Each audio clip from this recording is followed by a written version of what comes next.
오늘 우리에게 주시는 하나님의 말씀은 하박국서 3장 16절부터 19절까지 말씀입니다.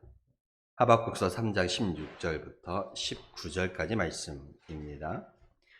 구약성경 1305페이지 정도에 있습니다. 제가 봉독해 드리겠습니다. 내가 들었으므로 내 창자가 흔들렸고 그 목소리로 말미암아 내 입술이 떨렸도다. 무리가 우리를 치러 올라오는 환난 날을 내가 기다림으로 썩이는 것이 내 뼈에 들어왔으며 내 몸은 내 초소에서 떨리는도다. 비록 무화과 나무가 무성하지 못하며 포도나무에 열매가 없으며 감람나무에 소출이 없으며 밭에 먹을 것이 없으며 우리의 양이 없으며 외양간에 소가 없을지라도 나는 여호와로 말미암아 즐거워하며 나의 구원의 하나님으로 말미암아 기뻐하리로다. 주 여호와는 나의 힘이시라. 나의 발을 사슴과 같게 하사 나를 나의 높은 곳으로 다니게 하시리로다. 이 노래는 지휘한 사람을 위하여 내 수금에 맞춘 것이니라. 아멘.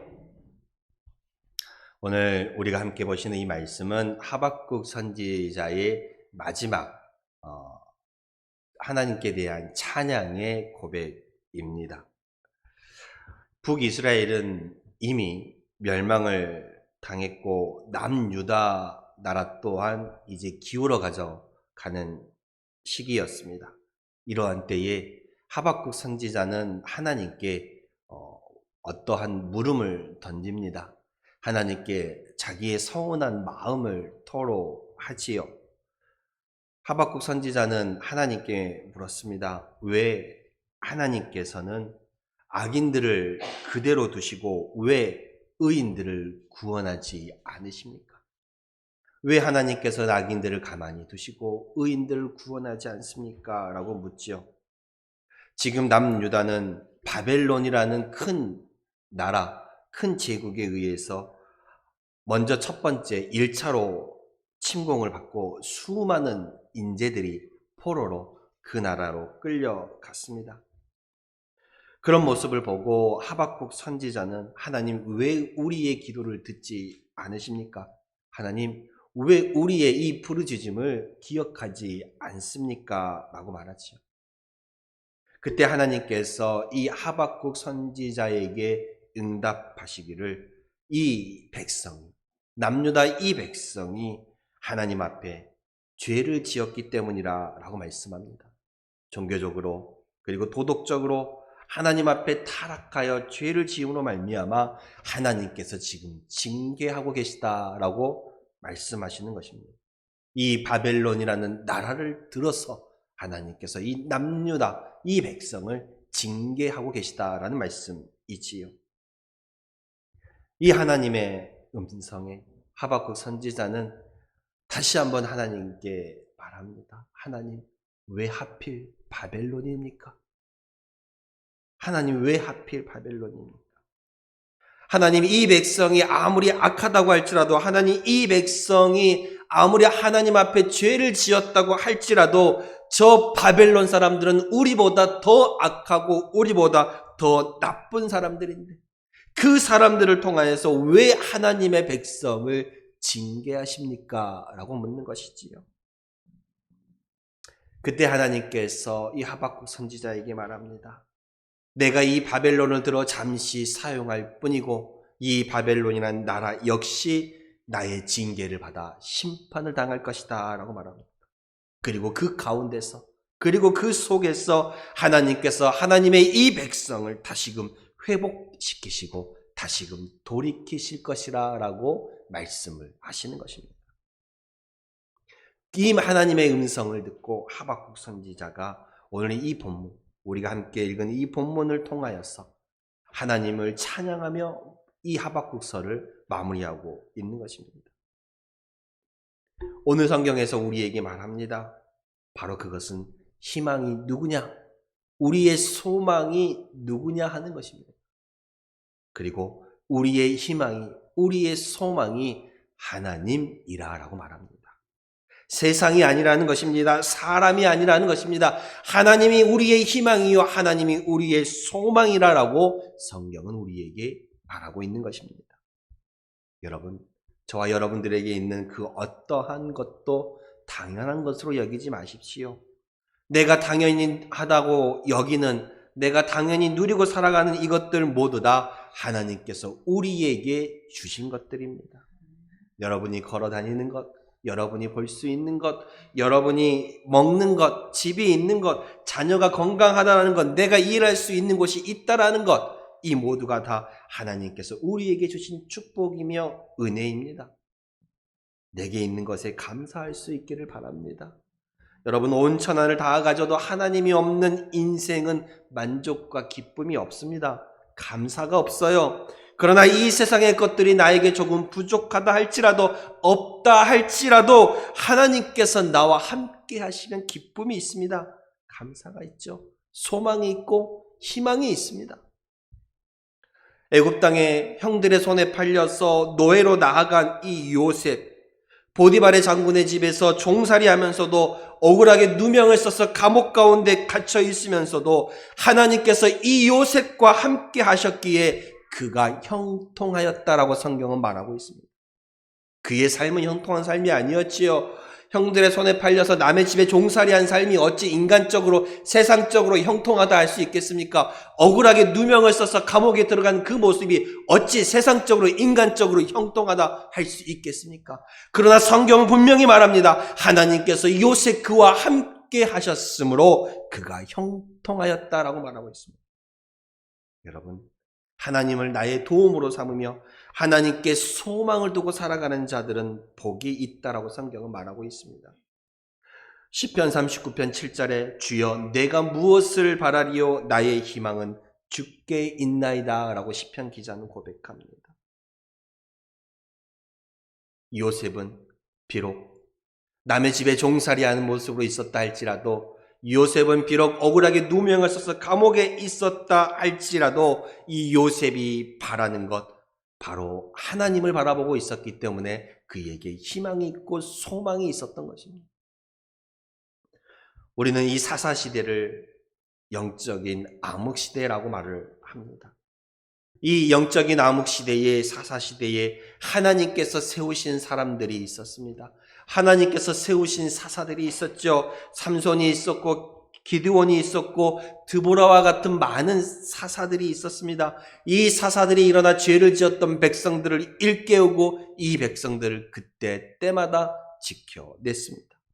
그 중에 이 사사 가운데 딱 한 줄로 등장하는 사사도 있지요. 삼갈이라는 사사도 있습니다. 성경은 이 사사에 대해서 에우세 후에는 아나세 아들 삼갈이 사사로 있어 소 모는 막대기로 블레셋 사람 600명을 죽였고 그도 이스라엘을 구원하였더라 라고 성경은 말하고 있습니다. 단 한 줄이지요. 그지만 삼갈 그도 하나님께서 세우신 사사가 되어 그도 이스라엘을 구원하였더라 라고 성경은 말합니다. 삼손도 구원하였고 기드온도 구원하였고 드보라도 구원하였지만 여러 많은 사사들이 하나님께서 세움을 받아 그 백성들을 구원했지만 딱 한 줄 등장하는 사사였던 이 삼갈이라는 사사도 구원을 했다라고 말하고 있습니다. 근데 무엇으로 구원했다라고 말하는지 아십니까? 삼갈이 사사로 있어 소 모는 막대기로 블레셋 사람 600명을 죽였고 그도 이스라엘을 구원하였다. 뭘로 구원했어요? 소 모는 막대기로 구원했다라고 성경은 말하고 있습니다. 이 사사는 하나님께 세움을 받았지만 결코 부자는 아니었지요. 그리고 많이 배우고 똑똑한 사람도 아니었습니다. 그저 이 시대에 소를 키우며 살아갔던 평범한 사람이었습니다. 이 상갈이라는 사사는 그러나요? 아니요. 사무엘 상하에 나오는 이 다윗은 어떻습니까? 다윗 역시도 평범한 사람, 양을 치는 사람이었습니다. 목축을 하는 사람이었지요. 사무엘 선지자가 하나님의 명으로 사울 다음의 왕으로 기름 부음을 하기 위해서 이 이새의 집으로 찾아갔습니다. 그때에 양을 치고 있던 다윗은요, 이 이새의 아들들을 불러 모으는 그 자리에 끼지도 못했어요. 그러나 하나님께서는 다윗 글을 쓰셨습니다. 평범했던 막내였던 이 다윗 글을 쓰셨습니다. 하나님께서는 다윗도 쓰셨고 하나님께서는 삼갈이라는 사사도 쓰셨지요. 이 다윗 우리가 익히 알고 있는 다윗과 골리앗이라는 이야기. 이 다윗이 골리앗을 무너뜨릴 때에 무엇을 가지고 골리앗을 무너뜨렸습니까? 창이요? 칼이요? 아니요. 양을 칠 때 쓰는 물맷돌을 가지고 거인 장수 골리앗을 무너뜨렸습니다. 왜요? 그 다윗이 들고 다녔던 물맷돌이 어떠한 큰 능력이 있어서 그렇게 사용을 했던 걸까요? 뭐 어떤 특별한 이 능력이 그 안에 물맷돌에 붙어 있어서 골리앗을 무너뜨릴 수 있었을까요? 삼가리던 사사가 소모는 막대기로 블레셋 사람 600명을 죽였는데 그 소모는 막대기가 어떤 큰 능력이 있어서 그 사람들을 죽일 수 있었던 것일까요? 중요한 건 그것이 아니지요. 하나님께서 다윗을 쓰셨다라는 것이고 하나님께서 삼갈이라는 이 사람을 쓰셨다라는 것입니다. 하나님께서 그 사람을 쓰심으로 말미암아 그 사람이 가지고 있는 그것을 사용하셨을 뿐이라는 것입니다. 인간적으로 볼 때는 그 막대기가 물맷돌이 그걸로는 사람을 향해 나아갈 수 없는 것이지요. 적군을 향해 나아갈 수 없는 것이죠. 총칼이라도 들어야지요. 갑옷이라도 입어야지요. 어쩌면 상대보다 더 큰 무기를 달라라고 강구해야 되지 않겠습니까? 그런데 하나님은 그 사람이 가지고 있는 것을 쓰셨다라는 것입니다. 우리도 생각해 보십시다. 우리가 하나님 앞에 열심히 일하는 일꾼이 되어 갔을 때에 우리도 어쩌면 하나님 앞에 나와서 하나님 앞에 조건적인 충성을 말하고 있지는 않습니까? 하나님, 내가 하나님 앞에 열심히 일하는 일꾼이 되겠습니다. 그러니 나에게 건강을 주십시오.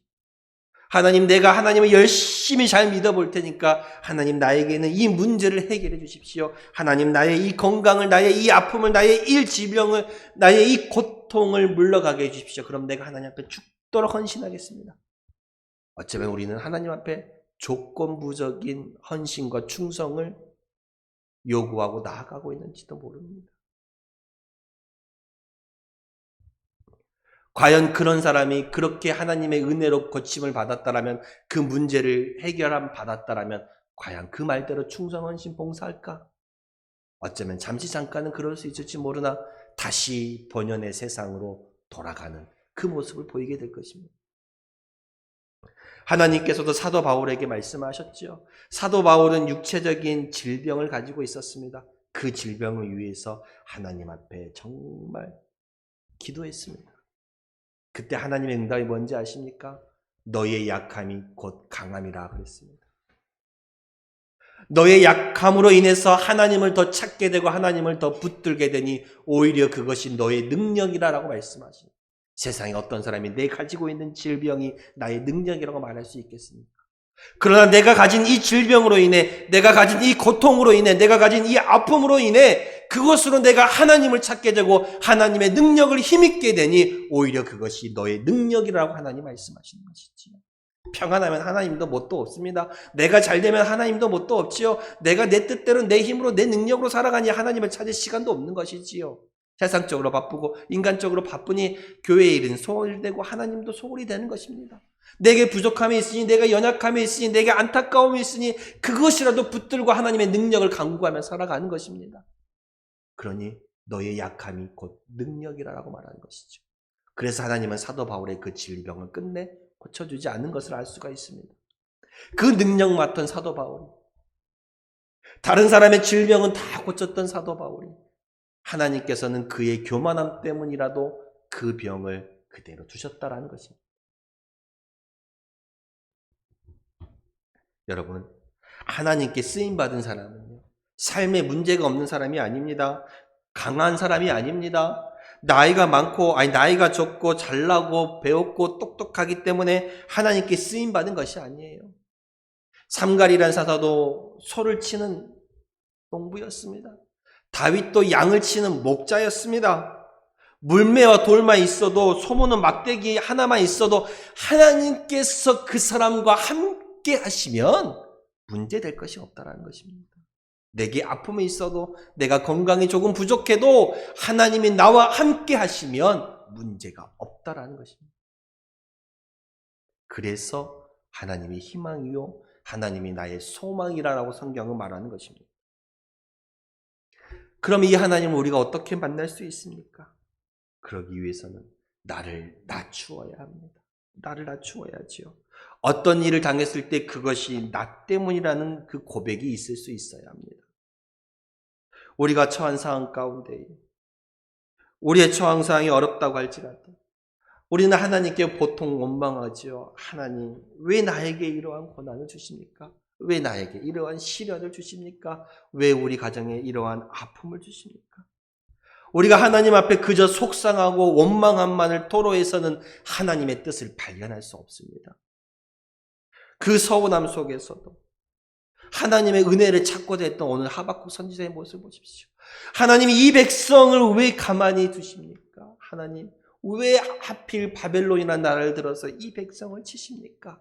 하나님, 왜 악인들은 가만히 두시고 의인들이 고난을 당하게 하십니까? 하박국 선지자도 나라가 처한 그 상황 가운데 하나님께 얘기하잖아요. 얼마나 이 남유다가 바벨론이라는 나라에 의해서 짓밟혔는지 하박국 선지자가 그 상황에 대해서 16절에 뭐라고 말합니까? 내 창자가 흔들렸고 내 입술이 떨렸다라고 말하고 있습니다. 환난 날을 기다리면 내 뼈에 썩이는 것이 들어왔고 내 몸은 내 처소에서 떨린다라고 하박국 선지자가 고백하고 있어요. 그만큼 그 나라의 상황이 처참했다라는 것이지요. 정말 이 바벨론은 남유다라는 이 땅을 무려 3번이나 짓밟습니다. 그래서 그 땅에 남아있는 것이 없었어요. 온전한 것이 없었어요. 건물이면 다 무너지고 온전한 것이 없었습니다. 성전에 있는 것들도 다 빼앗아가고 성전도 무너지고 똑똑한 사람들은 다 잡아다가고 전쟁이라는 것이 그렇잖아요. 우리가 지금 TV를 통해서 알고 있는 이 우크라이나의 전쟁을 보면 전쟁이라는 것은 일어나서는 안 될 일입니다. 모든 것이 없어졌고 모든 것이 파괴되었습니다.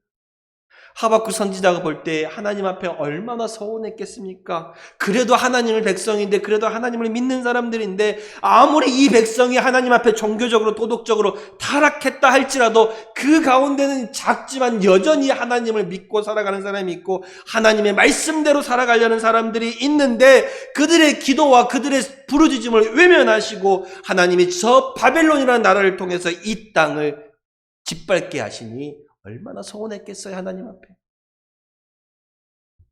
그래서 하박국 선지자는 하나님 정말 이렇게까지 해야겠습니까? 그 울분을 토로하죠. 그러나 하박국 선지자는 깨닫게 됩니다. 바벨론이 이 땅을 짓밟는 그것이 하나님의 징계라는 것을 깨닫게 되는 것이지요.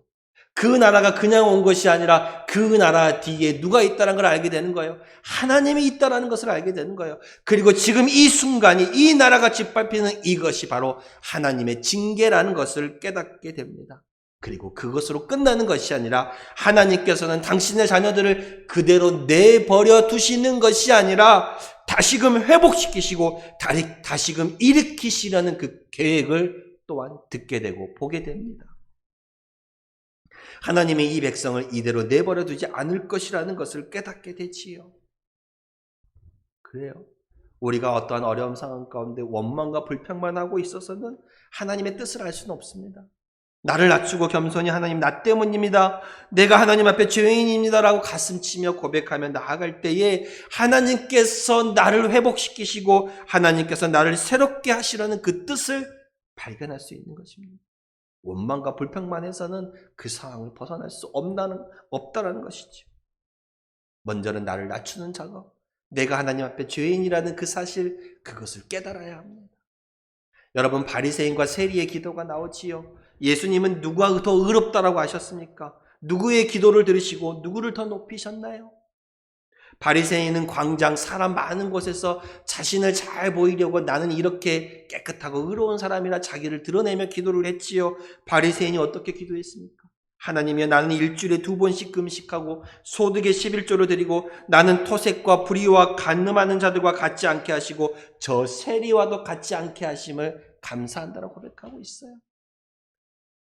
골방에 들어가 혼자 하는 기도도 아니고 많은 사람들의 광장 앞에 나는 이렇게 깨끗하고 나는 저 세리와 저 죄인과 같지 않다라는 고백을 하고 있는 거예요. 그러나 이 세리의 기도는 어떻습니까? 감히 눈을 들어 하늘을 바라보지 못하고 자기가 죄인인 것을 아니 그저 하나님 나를 불쌍히 여기시옵소서 나는 죄인입니다라는 고백밖에 할 수가 없는 거예요. 자기가 죄인인 걸 아니까. 이렇듯 자기를 낮추는 자를 하나님께서 오히려 높이셨고 의롭다 하셨습니다. 여러분, 나를 낮추시고 그 가운데서 하나님의 뜻을 발견하고 찾으시길 바랍니다. 우리 주님 말씀하셨습니다. 무릇 자기를 높이는 자는 낮아지고 자기를 낮추는 자는 높아지리라. 나의 나된 것 누구 때문이라 생각하십니까? 내가 잘나서 내 힘으로 내 수고로 아니요. 하나님의 은혜입니다. 하나님의 은혜를 주셨기에 지금 여러분들이 이 자리에 있는 것이고 여기까지 올 수 있었던 것이에요. 아무리 힘들고 어려운 세월이었다 할지라도 가끔 우리가 살아가면서 하나님께 서운한 것이 무엇입니까? 하나님, 왜 나를 이 지경까지 이르게 하십니까? 하나님, 왜 나에게 이런 고통과 아픔과 슬픔을 주십니까? 내가 그렇게 하나님 앞에 매달리고 기도했는데 왜 하나님 내 음성을 듣지 않으십니까? 라고 서운함을 토로할 때 있잖아요. 오늘 이 하박국 선지자처럼. 그래도 생각해보면, 돌이켜보면요. 하나님의 은혜라고 하지 않는다면 내가 지금 이곳 가운데 우리의 모습 또한 없었을 것이라는 사실 또한 기억하셔야 합니다. 내가 고통당하고 아픔을 당했다 할지라도 하나님께서 나와 함께하지 않으셨다면 나 또한 없었을 거라는 거예요. 이렇게 살아왔던 것도 하나님의 은혜입니다. 문제는 내가 그것을 하나님의 은혜로 감사의 모습으로 깨닫느냐? 바로 그것이지요. 깨닫느냐, 깨닫지 못하느냐? 하박국 선지자는 이 땅의 징계 가운데서도 다시금 회복시키실 하나님을 바라보며 하나님께서 당신의 백성들을 향한 선하신 섭리를 깨닫게 되었다라는 것입니다. 이 하나님, 오늘 저와 여러분들도 돌보고 계신 줄로 믿으시기 바랍니다. 그러면서 나의 나된 것은 하나님의 은혜로 고백하며 여러분, 우리 하나님의 힘으로 살아갑시다. 하박국 선지자가 도와주십시오. 이 나라가 어려움에 처해 있다라고 고백하며 하나님 앞에 부르짖을 때 하나님께서 이 하박국 선지자에게 뭘 보여주셨습니까? 이 백성의 죄악을 보여주셨습니다. 이 백성의 죄를 보여주셨던 것이죠. 이 징계가, 이 짓밟힘이 너희들의 죄 때문이라는 것이지요. 바벨론 군대가 치는 줄 알았더니 그 뒤에 하나님이 역사하셨던 것입니다. 그리고 그 징계를 통해서 하나님께서 우리를 무너뜨리고 그저 처참하게 저 가운데 시궁창 속에 박아두시는 것이 아니라 우리를 가만히 내버려 두시는 것이 아니라 하나님께서 다시금 우리를 새롭게 하시고 하나님 백성으로 다시금 만드시기 위한 그 징계라는 것을 깨달으니까 마음이 달라지는 거예요. 생각이 달라지는 거예요. 자녀가 말을 안 들을 때 부모가 야단을 치고 심지어 매를 들어서 때리는 이유가 뭔가요? 자녀를 없이 하기 위해서요? 자녀를 나쁜 길로 쭉 빠뜨리기 위해서요? 뭔가 하나를 부러뜨리기 위해서요? 아니죠. 매를 대는 이유가 뭐예요? 야단을 치는 이유가 뭐예요? 다시금 자녀를 온전하게 하기 위해서, 회복시키기 위해서 매를 들고 징계하고 때리는 거예요. 하나님의 이 하박국 선지자에게 말하는 그것입니다. 이 나라를 징계하고 징벌하신 이유가 내가 너희를 회복시키기 위함이다. 내가 너희를 다시 새롭게 하게 하기 위함이다 라고 말하는 것입니다. 그것을 아니까, 그 사랑을 아니까, 하나님의 징계임을 아니까, 하나님이 나를 새롭게 시키시라는 그 목적임을 아니까 이 하박국 선지자가 결국 어떻게 고백하는 거예요? 오늘 17절에 비록 무화과 나무가 무성하지 못하며 포도나무에 열매가 없으며 감람나무에 소출이 없으며 밭에 먹을 것이 없으며 우리의 양이 없으며 외양간에 소가 없을지라도 뭐예요? 아무것도 없는 거예요. 아무것도. 전쟁으로 인해 남아있는 것이 없는 거예요. 그럼에도 불구하고 나는 여호와로 말미암아 즐거워하며 나의 구원의 하나님으로 말미암아 기뻐함이로다. 주 여호와는 나의 힘이시라 라고 말하고 있어요. 아무것도 없을지라도 하나님의 그 계획을 아니까, 하나님이 나를 새롭게 하려고, 하나님이 나를 올바르게 인도하시려고, 하나님의 자녀로 다시금 세우시려고 하는 그 모습인 걸 아니까 아무것도 없을지라도 하나님으로 인해 내가 기뻐하며 즐거워하며 하나님이 나의 힘이라고 고백하는 거예요. 바벨론의 침략 가운데서 모든 것이 다 빼앗겨갔죠. 아무것도 남는 것도 없습니다. 그럼에도 하박국 선지자는 나의 구원의 하나님을 나의 기뻐하며 즐거워하며 주 여호와는 나의 힘이라라고 고백하고 있습니다. 여러분, 나는 할 수 없어도 하나님은 하실 수 있습니다. 할 수 있거든이 무슨 말이냐? 믿는 자에게 능치 못할 일이 없다라고 성경은 말하고 있습니다. 또한 사도 바울이 이렇게 말했죠. 내게 능력 주시는 자 안에서 내가 모든 것을 할 수 있느니라라고 말합니다. 그러니 하나님을 나의 힘으로 삼아야 합니다. 오늘 19절에 말하잖아요. 주 여호와는 나의 힘이시라. 주 여호와는 나의 힘이시라. 하나님을 나의 힘으로 의지하는 사람은 결국 승리하게 되어 있습니다. 결국 일어나게 되어 있습니다. 결국 헤쳐나가게 되어 있습니다. 다윗이 거인 골리앗을 무너뜨릴 때 하나님의 힘으로 나아갔습니다. 너는 칼과 창과 단창으로 내게 나아오거니와 나는 만군의 여호와의 이름 곧 내가 모욕하는 이스라엘 군대의 하나님의 이름으로 내게 나아가노라. 이 물맷돌 잠깐 들고 하나님의 이름으로 나아간 거예요. 아니요, 그렇죠. 하나님을 자기 힘으로 삼았던 것입니다. 여러분, 다니엘은요 포로로 잡혀갔지만 그 포로로 잡혀간 그 나라의 지도자가 될 수 있었던 것도 하나님을 자기 힘으로 삼았기 때문에 그렇습니다. 요셉이 노예로 팔려가고 억울하게 누명을 쓰고 감옥에 갇히는 상황에서도 이 애굽 땅의 총리가 될 수 있었던 것도 요셉은 하나님을 자기의 힘으로 삼았기 때문에 가능한 일입니다. 그래서 형들을 만났을 때도 뭐라 그래요? 당신들이 나를 이곳에 팔았으므로 근심하지 마소서, 한탄하지 마소서. 하나님이 생명을 구원하시려고 나를 당신들 앞서 보냈다라고 말하고 있습니다. 하나님을 나의 힘으로 삼았기 때문에 하나님께 소망을 두고 하나님께 희망을 두고 살아가는 것입니다. 여러분, 언제까지 불평과 원망과 이 주변에 나의 환경만 바라보며 살아가시겠습니까? 하나님을 바라보시기 바랍니다. 주어진 상황 속에서 늘 하나님을 나의 힘으로, 나의 소망으로, 나의 희망으로 삼고 살아가시는 여러분이 될 수 있기를 소망합니다. 이렇게 이 하나님을 나의 힘으로 삼고 살아갈 때에 하나님의 그 크고 놀라운 은혜가 오늘 저와 여러분들의 삶 속에 임하게 될 것입니다. 기도하겠습니다.